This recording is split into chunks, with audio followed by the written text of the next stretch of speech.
ada yang benar-benar tahu kapan sebuah tempat berubah dari sekadar bangunan menjadi sarang kegelapan. Di sebuah gang sempit yang nyaris tak pernah dilirik orang, berdiri sebuah rumah kos tua. Dari luar tak ada yang aneh, cat tembok memang mulai terkelupas dan pagar besinya berkarat, tapi selebihnya terlihat biasa saja. Namun bagi warga sekitar, rumah itu bukan sekadar bangunan tua. Ia adalah saksi bisu dari tragedi paling mengerikan yang pernah terjadi di kota ini. Dulu, rumah itu adalah tempat pembantaian. 5 orang penghuni kos ditemukan tewas dalam keadaan mengenaskan. Tubuh mereka tercabik, darah membanjiri lantai, dan wajah-wajah mereka seakan membeku dalam teror yang tak terlukiskan. Tidak ada yang tahu siapa pelakunya. Tidak ada sidik jari, tidak ada motif, tidak ada suara jeritan malam itu, seolah para korban dibungkam oleh sesuatu yang bukan manusia. Setelah tragedi itu, rumah kos itu ditutup, dibiarkan kosong, terlupakan oleh waktu, tapi waktu tidak pernah benar-benar menyembuhkan luka yang ditinggalkan. 10 tahun berlalu, seorang pemilik baru datang. Ia percaya semua itu hanya cerita lama. Mitos urban yang dibesar-besarkan. Ia merenovasi rumah itu dan kembali membuka kamar-kamar kos yang pernah berlumuran darah. Dan kini, tempat itu kembali menerima penghuni baru. Mereka masih muda, penuh semangat dan tak percaya takhayul. Tapi malam demi malam, sesuatu mulai berubah. Langkah kaki terdengar saat semua tidur.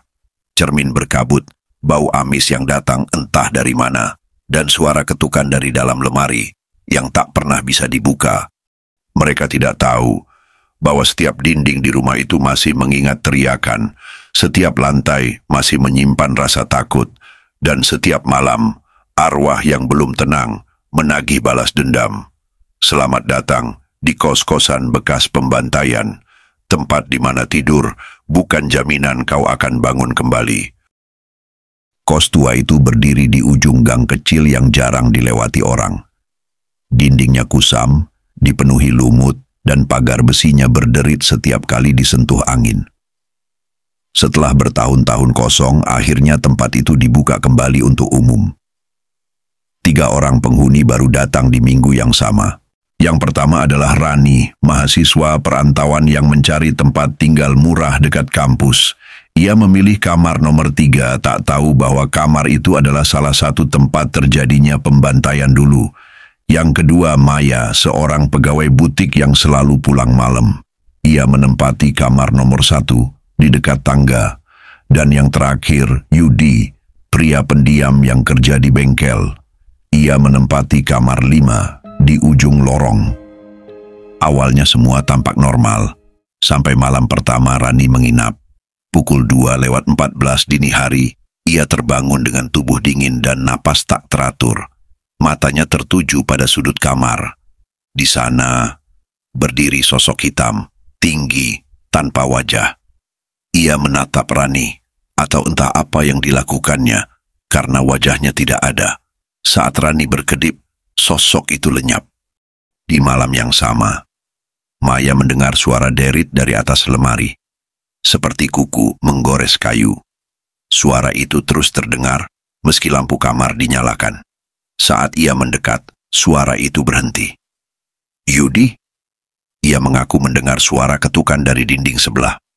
Ia pikir itu suara Rani, sampai ia sadar suara itu berasal dari kamar nomor 4. Kamar yang seharusnya kosong. Esok harinya mereka saling bercerita, dan dalam hening yang menyesakkan, mereka menyadari satu hal, mereka tidak sendiri di kos itu.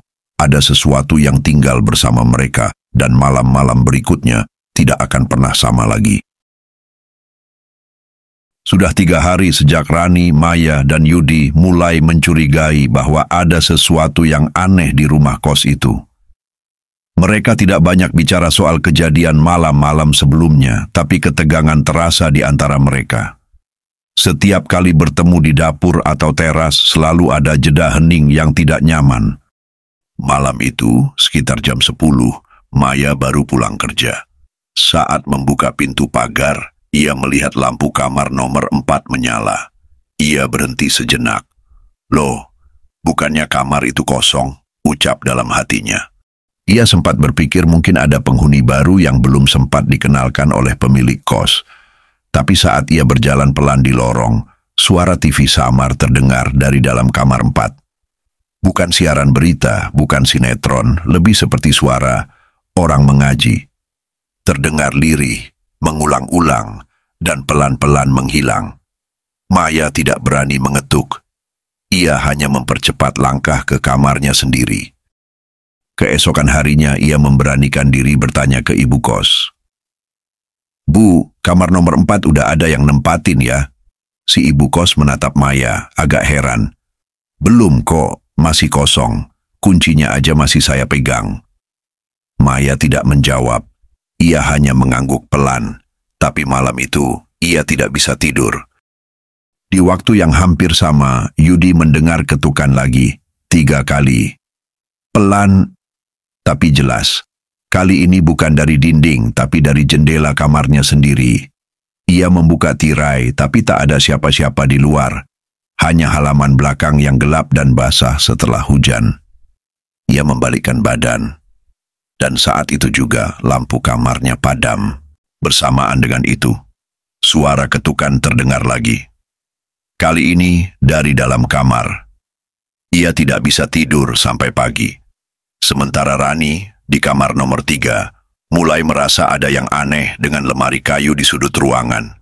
Setiap malam, lemari itu mengeluarkan bau seperti besi berkarat, seperti darah. Dan setiap malam, rumah kos itu seperti hidup, bernafas pelan, mengamati, mendekat, dan satu hal yang belum mereka tahu, semua korban dulu juga menghuni kamar 1, 3, dan 5.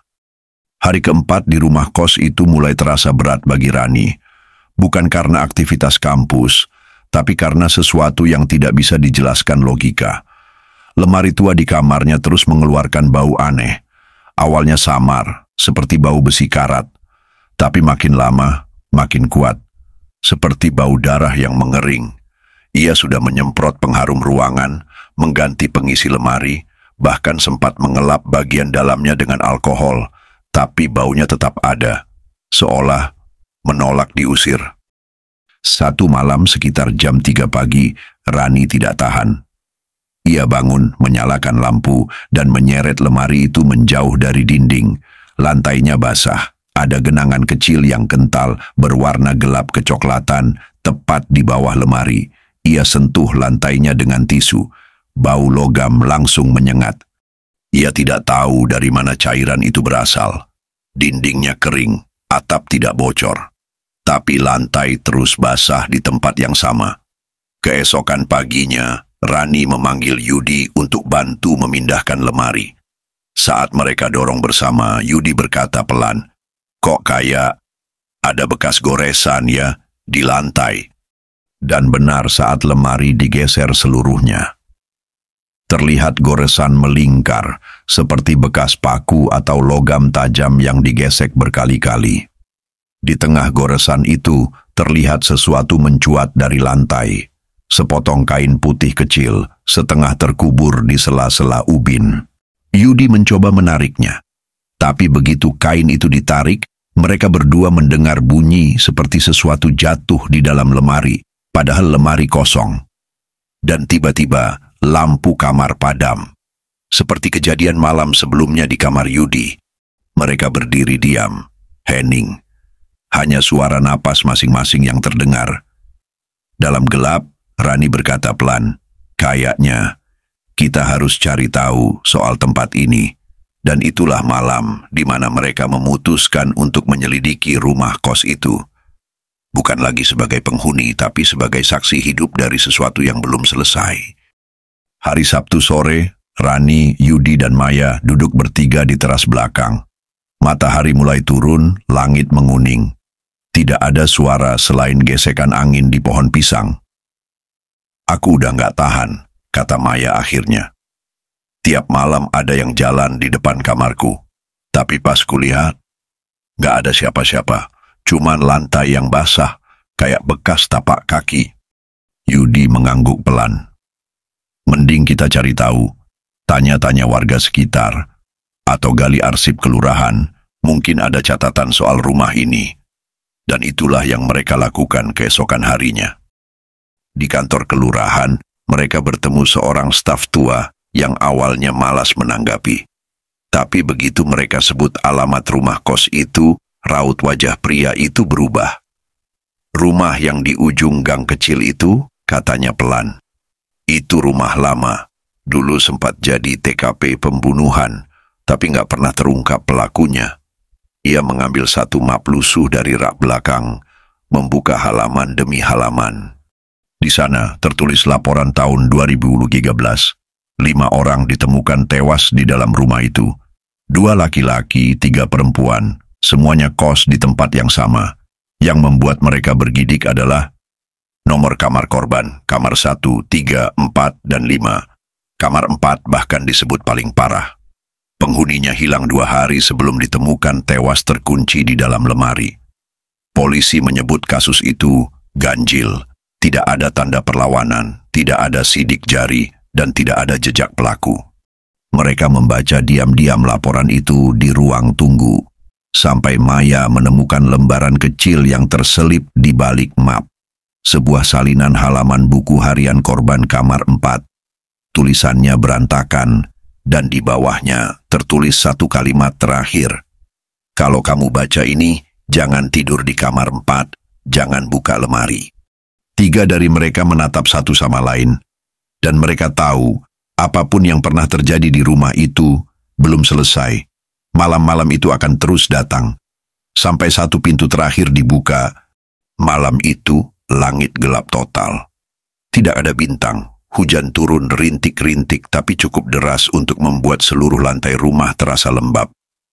Yudi sedang duduk di ruang tengah, menunggu pemilik kos yang katanya akan datang malam itu untuk memperbaiki listrik. Tapi sudah hampir jam 10 malam dan tak ada tanda-tanda kedatangan siapapun. Tiba-tiba terdengar suara dari atas, bukan suara langkah, bukan suara orang berbicara, tapi suara pintu lemari terbuka. Suara itu berasal dari kamar nomor 4. Yudi menegang. Ia tahu kamar itu kosong, kuncinya ada di ibu kos. Tapi suara itu sangat jelas, seperti engsel kayu tua yang dipaksa terbuka perlahan. Beberapa detik kemudian Maya keluar dari kamarnya, wajahnya pucat. "Kamu juga dengar?" tanyanya. Yudi hanya mengangguk. Tanpa banyak bicara, mereka naik pelan-pelan ke lantai atas. Rani, yang baru pulang dari minimarket, ikut bergabung di tengah tangga. Mereka bertiga berdiri di depan pintu kamar 4. Dan pintunya terbuka sedikit. "Gak mungkin," bisik Rani. "Kuncinya sama ibu kos." Maya pelan-pelan menyentuh gagang pintu. Dingin, seperti logam yang sudah lama tak disentuh.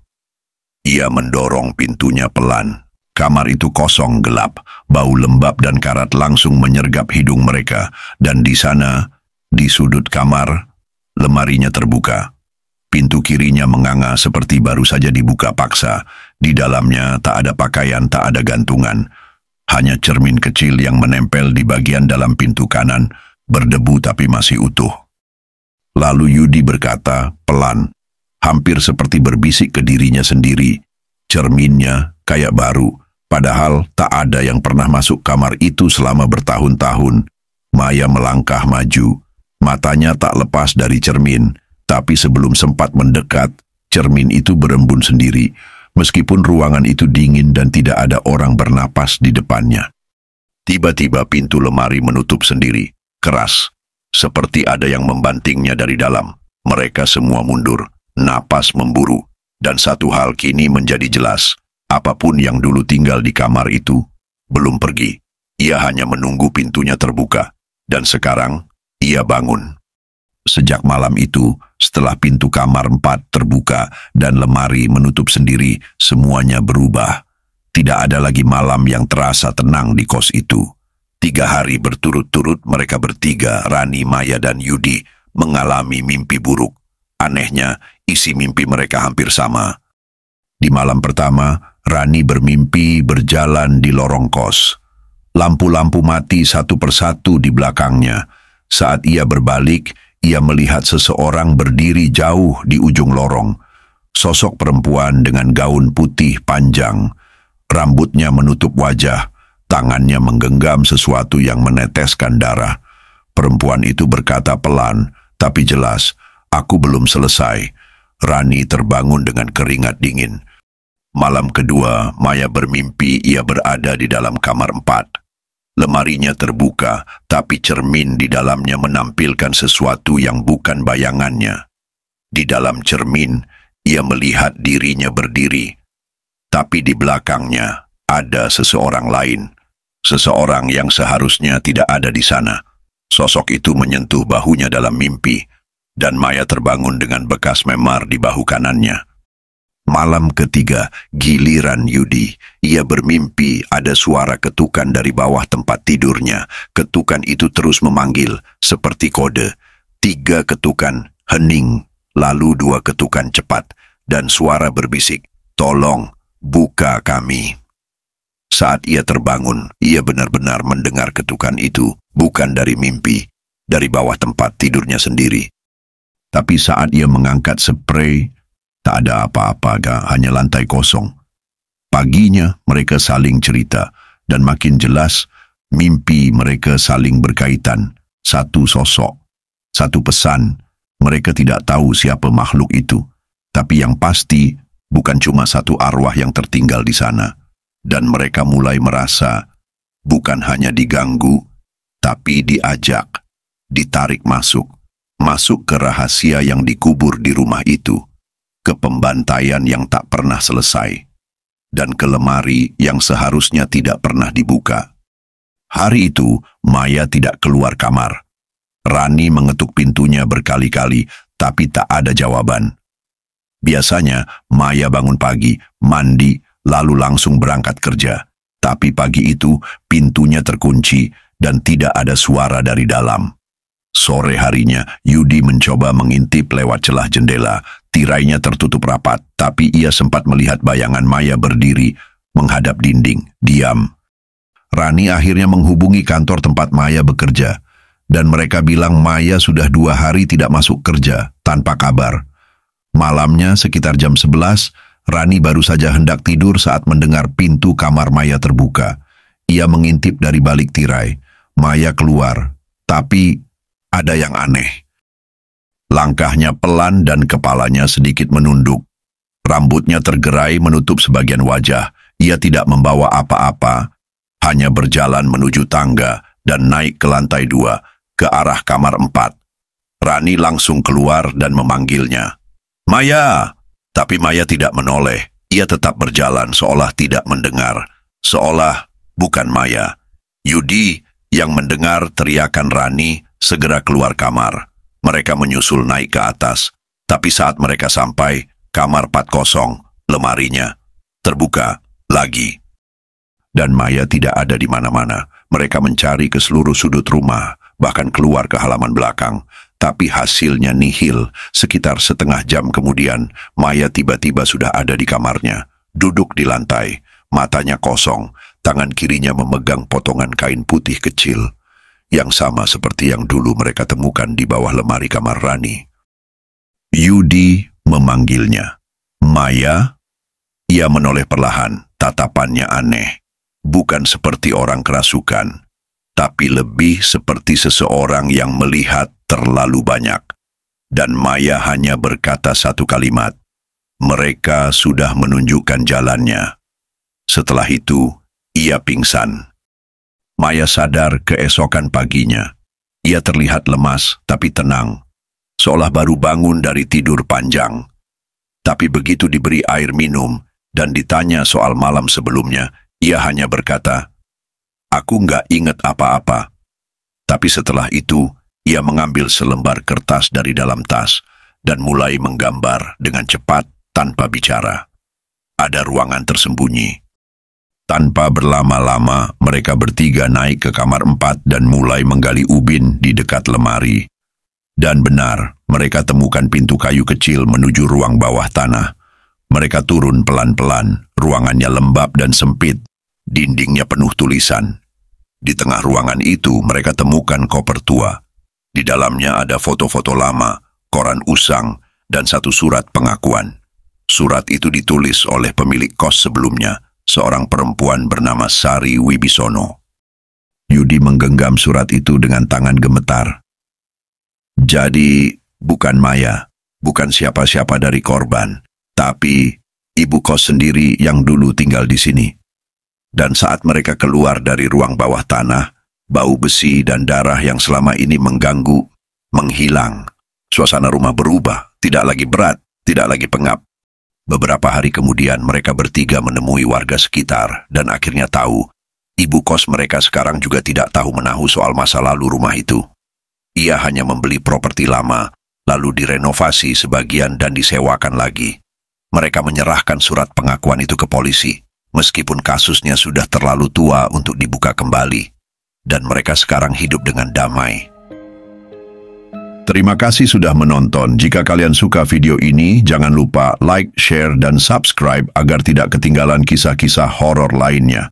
Punya pengalaman mistis? Tulis di kolom komentar, siapa tahu cerita kalian akan kita bahas di video berikutnya. Sampai jumpa.